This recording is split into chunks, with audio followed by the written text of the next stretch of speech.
Coming up next on Moms Every Day, I'm in Skipperville learning how to can. Hi Moms Every Day, it's Happy. I'm in Skipperville and today I'm going to learn how to can.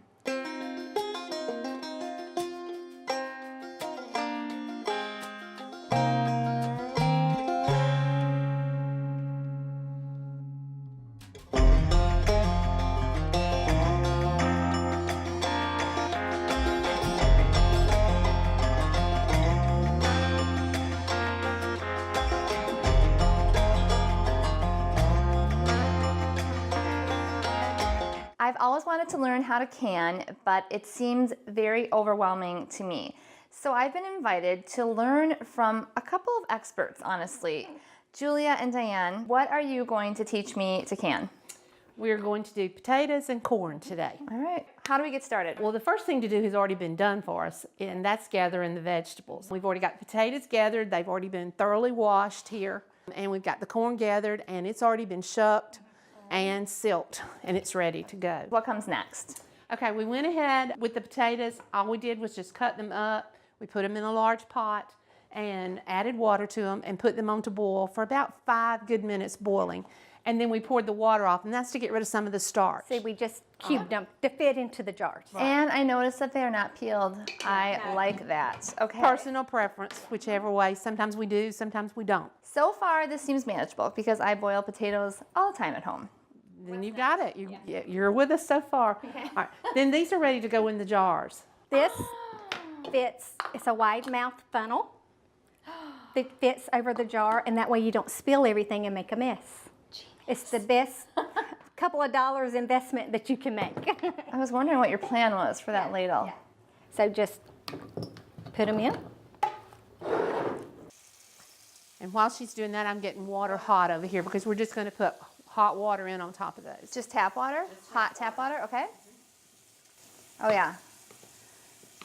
You don't want to mash them, so don't pack too hard. And you leave at least a half inch head space. Then before you put the top on, for it to seal properly, you always have to make sure the top is clean. All right. Around the rim, because if you don't, it will stop the processing of sealing, because when these seal, you'll hear all these jars start going pop, pop, pop, pop, and that means they're sealed.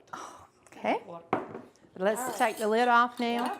All right, we're going to fill it up with water, just to, like she said, that half an inch. And then we're going to put about a teaspoon of salt in it. It's canning salt. It just helps preserve it a little bit better. So am I ready to cover this now? Yes, you are. All of this seems manageable. It is. Yes. Okay. All right. That's ready to go into the canner. And then we would do 7 quarts of those at one time. Should we move on to the corn? Yes. The corn this morning, Michael went out and gathered it and shucked it on the back porch and brought it in. And then we went ahead and silked it. The guys will take this out to the barn where we have an air compressor. And they will blow with that air compressor, and the silks just blow right out. Because everybody has an air compressor. Well, everybody's not going to do 200 ears at one time either. Okay, so now what? And you just take the knife and slice it. Yeah. And that's another thing too. When you slice it like this, you're getting a little bit of juice as well, so it's not going to be dry. It's not just total niblet. You've got a little bit of the juice. Now this is not garbage. What? This goes to the cow pen this afternoon. The cows will think it's heaven today when they get the corn. I do not have a cow pen, so will that be? So yours can be garbage. Okay. All right. Yeah. Okay, so we've got this big bowl of corn, and what's next with this? It does not have to be pre-cooked at all. So it's just going to go directly into the jar. Do you ever put milk in here, or it's just water? Just water. You don't put any dairy products in canning. If you're going to keep anything very long at all, you do not want dairy products in it. See, she had too much in there. Yep, so there, we got the little space at the top, same drill. Yeah. Okay, then we're going to fill it with just warm tap water. Once again, about a teaspoon of salt. It's about this, about that. Yeah. The only time we measure is when we're baking. Yes, this is why I'm not a good baker, because I never measure when I bake. And the lid's on and tightened, and that's ready for the canner as well. All right, so we've got some potatoes and some corn. All right, so we're going to put those jars in here.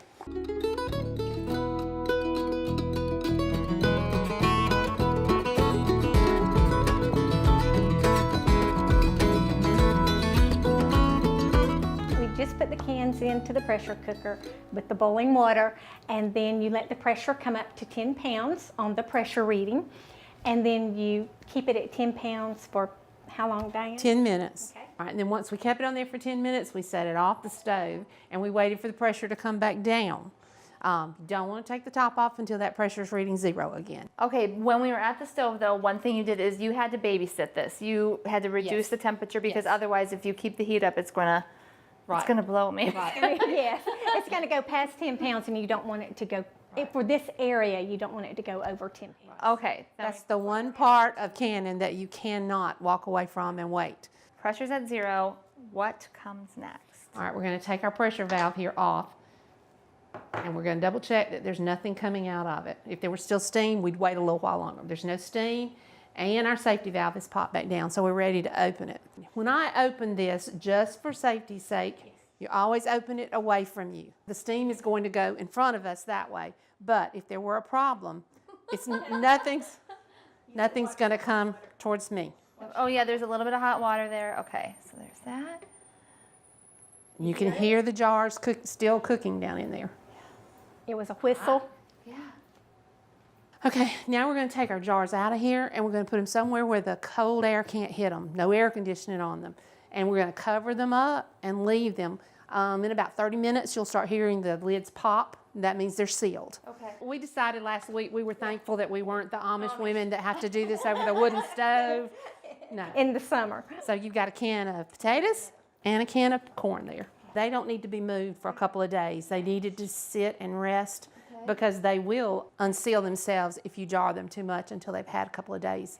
So we'll set them over there and they'll sit there probably till the weekend before they go into the pantry. Thank you guys so much. This was lots of enjoyed it. fun, and I feel like I can maybe tackle it myself. I think you can. To learn more about this segment and other fun projects we do, visit thehappyhouse.com.